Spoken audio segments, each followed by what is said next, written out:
The United States' role with regards to the Armenia-Azerbaijan negotiation process has been invigorated as of late.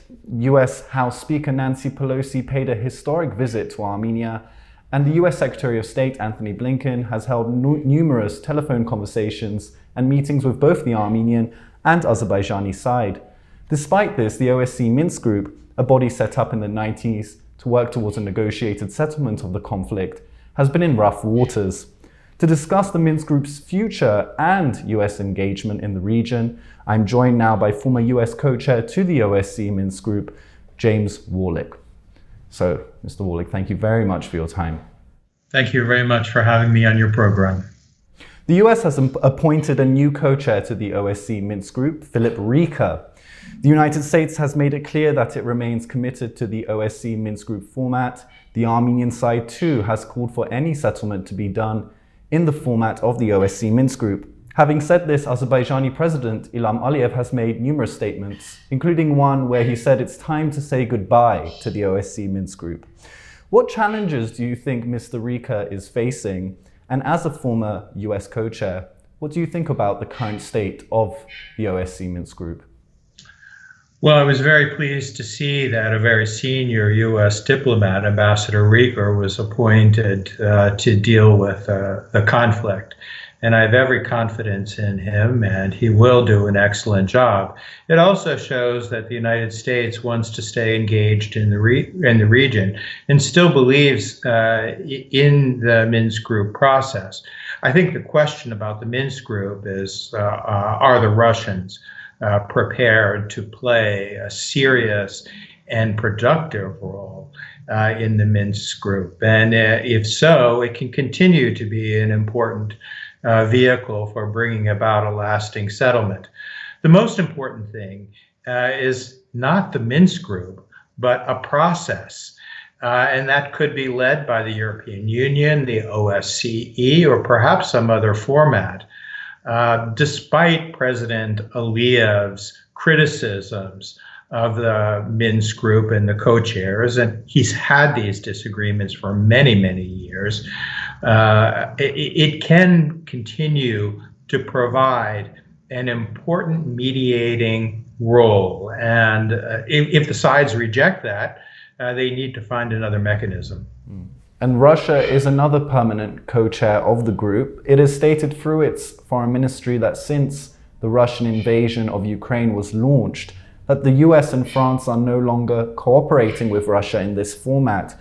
Can you tell us about the relationship or the consensus between the three permanent co-chair countries, France, the United States, and Russia? And do you think that Russo-Western relations having deteriorated has affected the Minsk Group? Well, during my time in the Minsk Group as a co-chair, I worked very productively with the Russians, including Foreign Minister Lavrov, despite many other problems in the relationship. I'm not sure whether that's possible today. Ukraine has revealed a very different side of Russia, and whether they're willing to work in any format on Nagorno-Karabakh and the conflict remains to be seen. I believe that the U.S. is willing to do so, but of course I'm not a part of the discussions that are happening with Ambassador Rieker and others. And what sort of future do you see for the group? Do you think it's still possible for the Minsk Group to play a role? There is talk about a move from multilateral approaches to unilateral approaches, or even a different format, such as the proposed 3+3 format, which doesn't even include the United States. Well, I really don't think that the format is as important as a process. And what we see just a few weeks ago with the conflict and the hostilities and the deaths that occurred, there needs to be a process. And it's no longer just about Nagorno-Karabakh. That's clear. The conflict happened along the Armenian border. And while each side criticizes the other, and we've seen that many times before, and believes that the other has instigated the conflict, it's pretty clear that Azerbaijan is interested in creating a buffer and occupying higher ground, particularly around Kelbajar and Lachin. That said, for as Armenians know well, and Azerbaijanis as well, that border is not very clear. It has not been clearly demarcated. I believe that there needs to be a process to demarcate that border, and not by Russia or the United States. It probably needs a very neutral third party, perhaps a Scandinavian, backed up by experts, that can demarcate that border once and for all. And then there needs to be agreement along that border to have ideally peacekeepers, but at least border monitors. And I'm not talking about Russian forces. I mean third-party neutral forces that can monitor that ceasefire and hopefully provide some deterrence as well. That requires a process. And the process, ideally, the format is there with the co-chairs. But if not, the European Union can play a role, perhaps others, perhaps a completely different format. But we need to see that process in order to bring about a lasting peace. Despite all this, many observers believe that we are seeing greater US engagement now. House Speaker Nancy Pelosi paid a historic visit to Armenia. The State Department too has been very active in terms of meetings and other activities. What do you think about all this talk of greater US engagement? Well, there's some reason for that. First of all, the conflict itself. And it showed this just a few weeks ago how dangerous the region is and how important it is for there to be international and US engagement. The other factor is this cannot simply be a conflict for the Russians to resolve however they choose.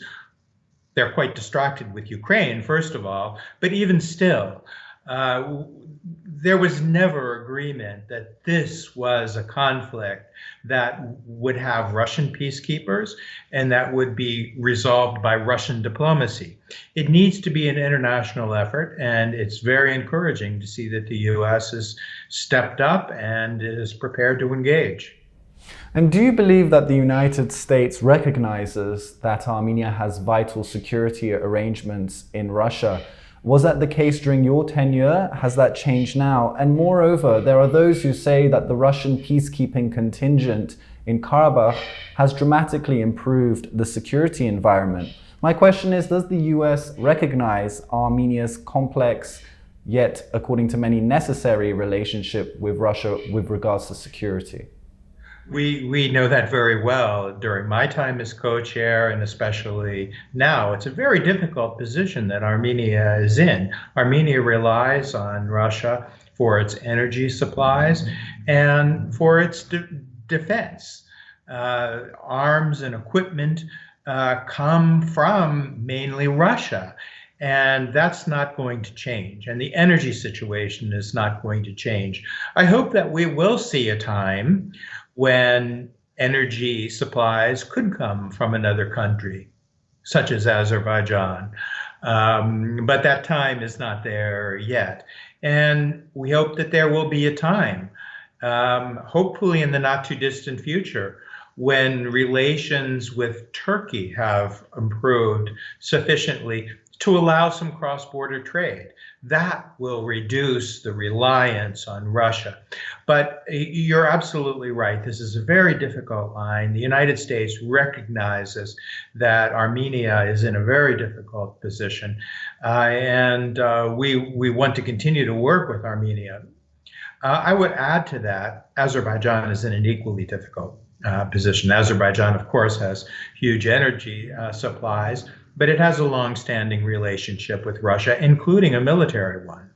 There is a balance that needs to be understood in Washington and in Europe, and that also needs to be an important part of the discussion.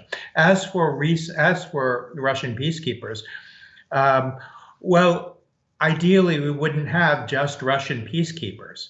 They stepped in when they had to step in. They're there now and providing some level of peace and security. But as a part of the negotiating process, it's now important that the Russians are not the only country that is providing peacekeepers or providing mediation in the region. And that's why there needs to be an international process that can provide for that. You may recall that even prior to my tenure in the Minsk Group, there was a so-called gentleman's agreement that no co-chair countries or neighboring countries would be part of a peacekeeping force. Now, that's not been honored, but I think all of us understand why the Russian peacekeepers are there today. I would remind the Russians and others that there still remains that gentleman's agreement, and if there is a negotiating process, that needs to be taken into consideration. And the latest ceasefire between Armenia and Azerbaijan was brokered by Washington. The first substantial ceasefire by the US, mediated by the US, which is still holding for the most part. But there have been some spats between Baku and Washington. There was one pertaining to the US ambassador in Baku's refusal to visit the city of Shushi, which was taken over by Azerbaijan during the 2020 Karabakh war. Does the US have leverage over Azerbaijan? Can it affect Azerbaijan's actions? Well, we've worked very well with Azerbaijan over the years.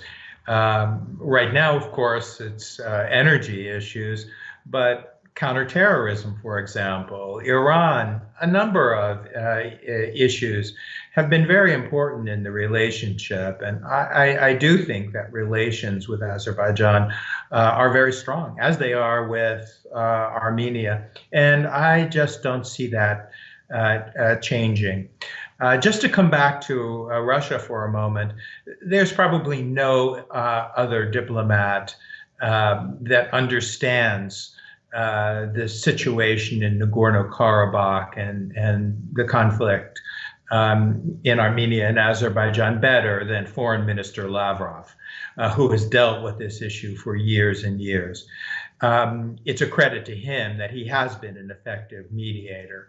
But now that we are where we are, there needs to be a process that is not just Russian led. And I think we would welcome Russian participation if it's productive and genuine, especially because of Foreign Minister Lavrov's great expertise in the region. And finally, Ambassador, I want to ask about the issue of leverage. Russia needs Azerbaijan for many reasons to bypass sanctions, some say, and reach international markets. On top of this, as you've mentioned, Moscow is bogged down in a war in Ukraine. Meanwhile, the EU has taken a mediator's role and furthermore has made a major gas deal with Azerbaijan. Is the US the only power now with significant leverage, in your opinion? Is it a force that can help sort out this issue of a security vacuum, which many believe has been formed? And there is a perception in Armenia that the US is ready to assist Armenia in a significant fashion. But how realistic is this, in your opinion? Well, I think you have to go, issue by issue here. If you're talking about energy, these are energy issues cannot be solved overnight. The United States, for more than a decade, more than 2 decades, has been urging all of Europe to diversify its energy sources away from Russia. And it didn't happen. And now many in Europe are paying a price. In the past, they benefited from very cheap natural gas from Russia. Now that situation has changed. I would say with regard to Armenia, it is important to diversify, not just in energy, but in other areas, away from a dependence on any one country, including Russia, or I should say especially Russia. Azerbaijan as well. Azerbaijan has, I think is seeking to diversify. It's in a different position than Armenia, but there's a long history, of course, of Russia in the region, and this is not an effort to undermine Russia. It's an effort to ensure that on energy, on defense, on other areas, that there is not a dependence on Russia. And I think that will be important for peace and security in the future. Well, Ambassador, thank you very much for your time. It's my pleasure. Thank you very much for having me on. And thank you for joining us on CivilNet.